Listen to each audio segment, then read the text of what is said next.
Hello and welcome to our guide on how to pressure clean graffiti off a concrete floor. Whether you're a homeowner or a business owner, spray paint on your concrete floor can be a real eyesore. But don't worry, with the right equipment and technique, you can easily remove it. Let's get started. The first step is to gather the equipment you'll need. You'll need a pressure washer with a minimum of 3000 psi and a high pressure nozzle, a surface cleaner attachment, a broom with a stiff brush, and a cleaning solution specially designed for concrete. You can find most of this at your home hardware store. Apply the cleaning solution to the affected area. Follow the instructions on the bottle carefully and make sure you're using a solution specifically designed for concrete.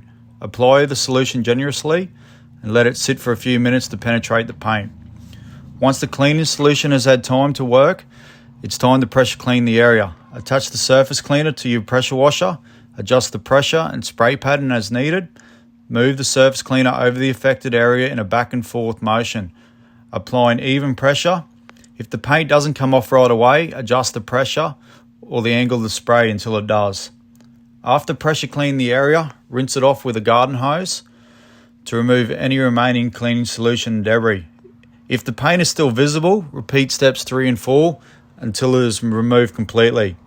Once the area is clean, let it dry completely before using it again. And there you have it, a simple guide for pressure cleaning spray paint off a concrete floor. Remember to take your time and follow the instructions carefully to achieve best results. Good luck and happy cleaning.